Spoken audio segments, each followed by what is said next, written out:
Hello, friends, fiends, and fellow UBTubers, and welcome to episode 801 of the Daily Comic and Collectible. Today, the collectible of the day is the Toybiz Toys, Marvel Comics, Marvel Legends series, Spider-Man Spider-Force, the Swarm action figure. Swarm is perhaps Spidey's most unique villain. Swarm, being a psychic entity, has no physical body to speak of. Rather, he's made up of thousands of bees, mentally controlled to form a psychical being and a bizarre adversary. By commanding any number of bees to strike at will, and the added protection of his bee battle armor, Swarm is a menace to all who dare cross his path. This 5-inch scale action figure of the Spider-Force line, Swarm, was inspired directly from the Spider-Man comic book series and the animation series. This figure is sculpted from a slightly transparent material, featuring an intricate design, deco, and even hand-painted details. This 1/12 scale action figure of Swarm features a lot of personality and posability. Swarm features a swivel neck, swivel shoulders, hinged elbows, T-hips, hinged knees, and hinged swivel ankles. Swarm comes not only with a removable cape and hood, but a bonus giant bee. This giant bee can transform into armor for Swarm, adding interesting and disturbing poses and displays for your Marvel collection. This figure comes on a blister card package and includes the Swarm action figure with removable hood and cape, plus the giant bee insect. The bee includes the Swarm's armor pieces of a head chest piece, a pair of wings for flight, stinger weapons for each hand, plus shin guards. The bee itself measures 9.5 inches wide.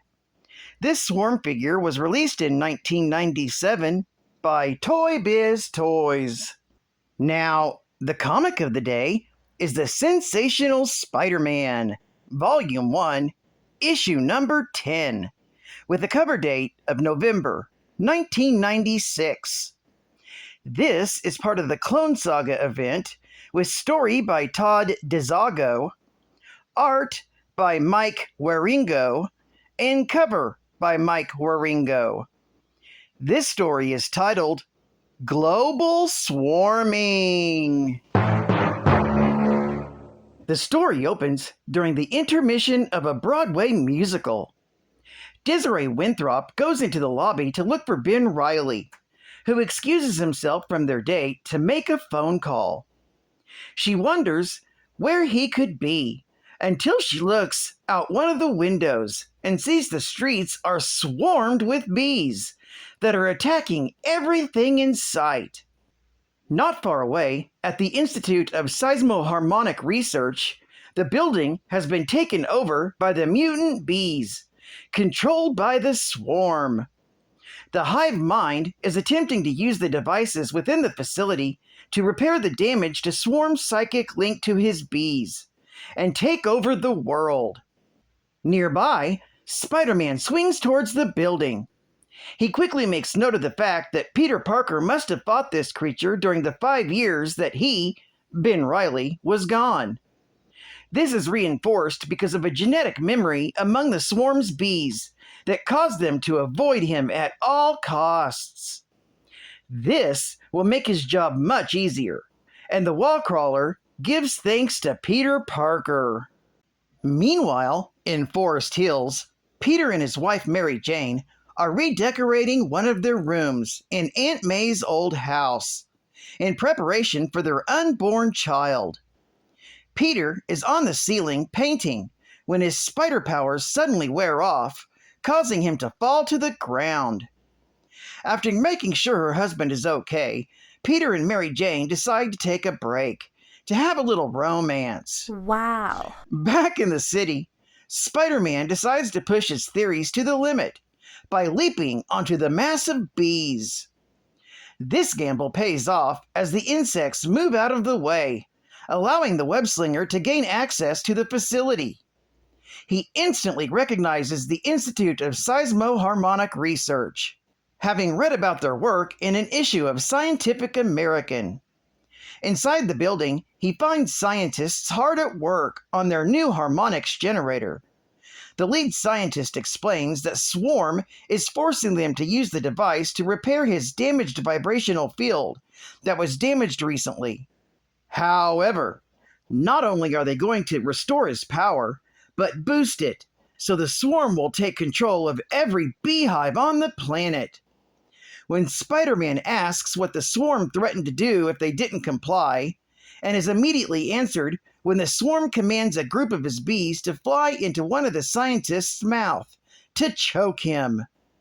After getting his message across, the Swarm dissipates again, so the scientists can continue their work. Then, pulling the scientists aside, the wallcrawler points out that bees fly by cutting air currents by vibrating their wings. If they can disrupt the process, they can incapacitate the bees. The scientists come up with a means to do so, but in order for it to work, they need to get some equipment up on the roof of the building. To this end, they trick the Swarm into thinking that they need to lug the heavy equipment onto the roof in order to restore the Swarm.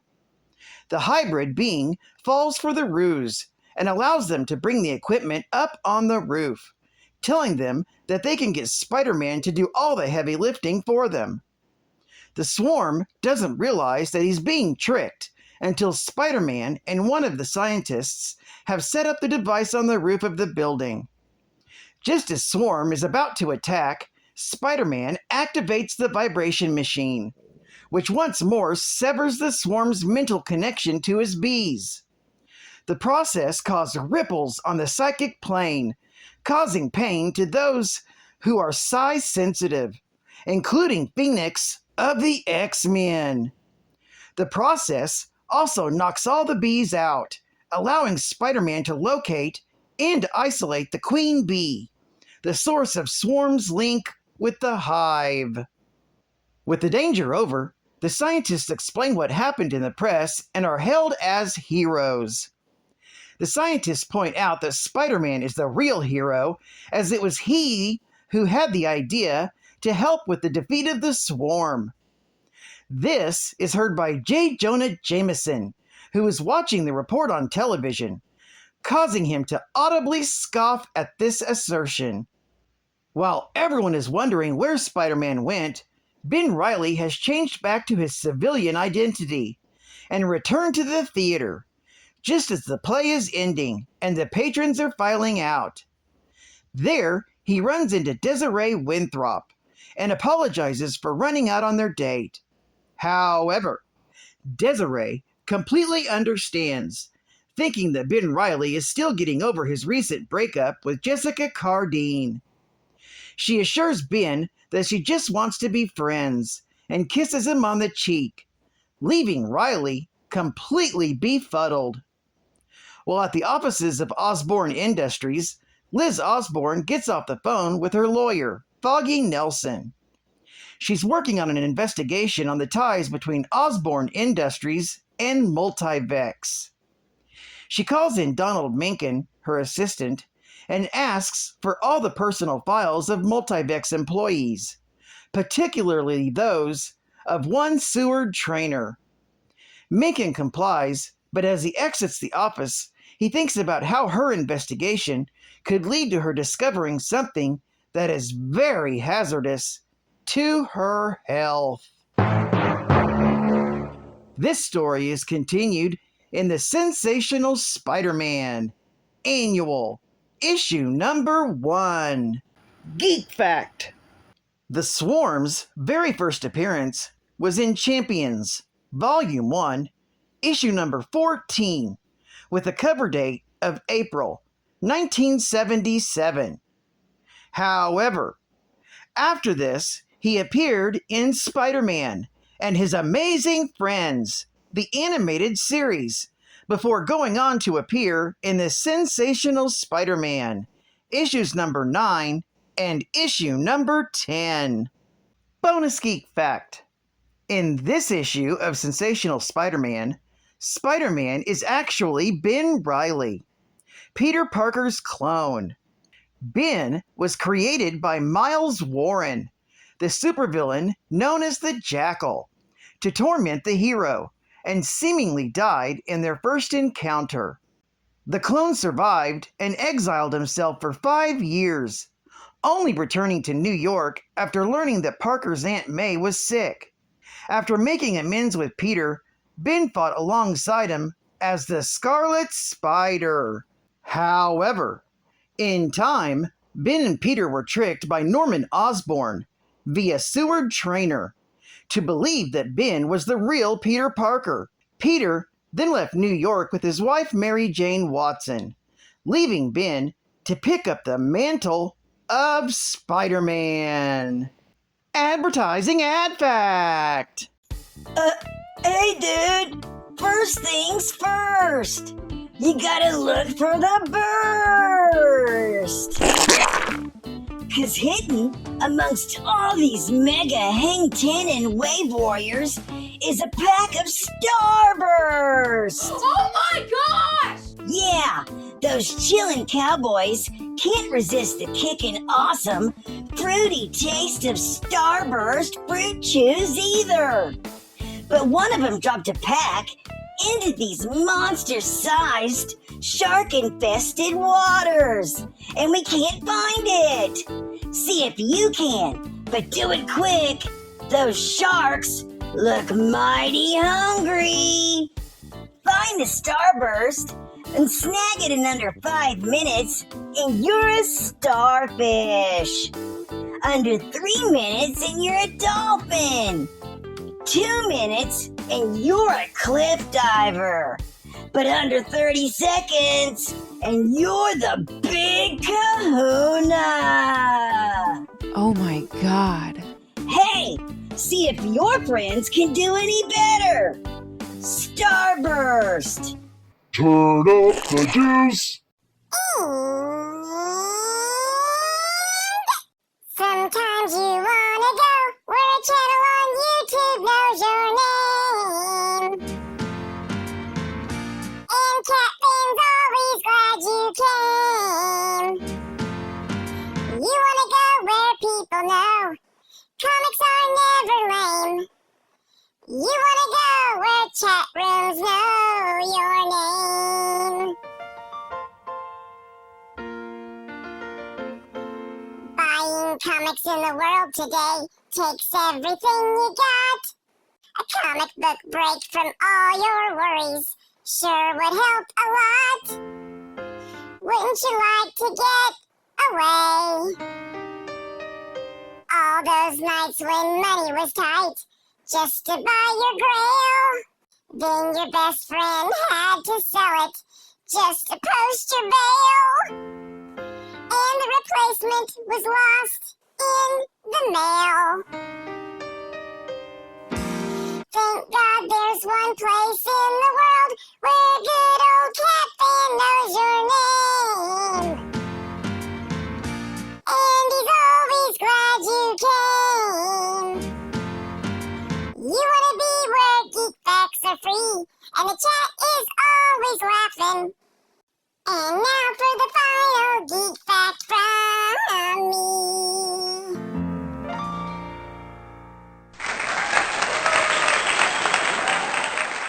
Fritz von Meyer was born in Leipzig, Germany, in the middle of the 20th century. A brilliant scientist with a PhD in both toxicology and entomology. He became a fervent supporter of the Nazi regime during World War II.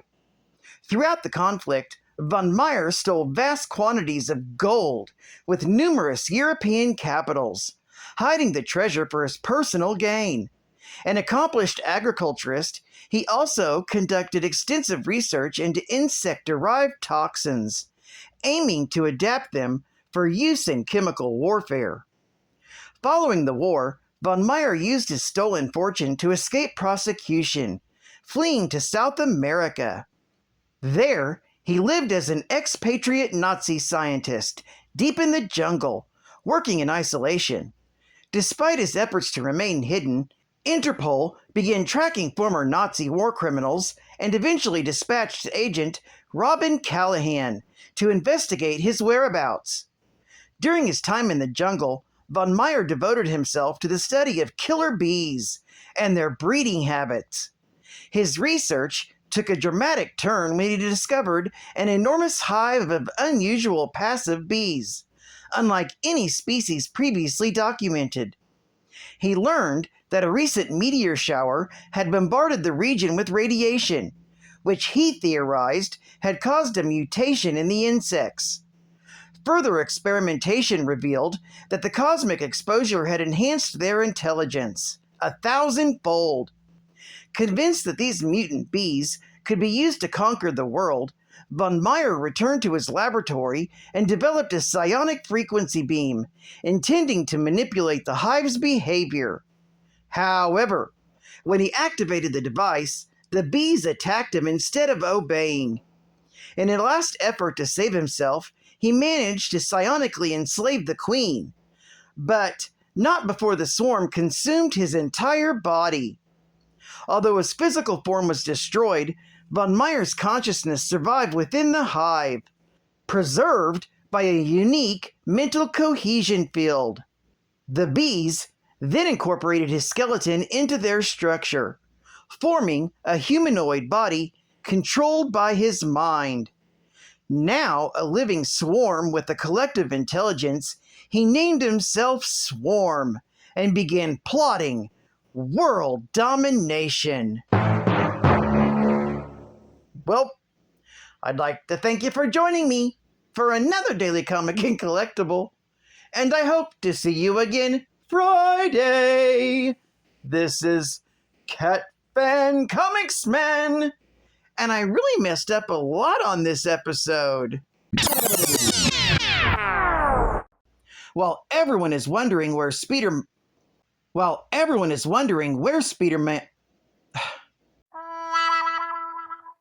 And I'll catch you on the flip, baby. Over and out.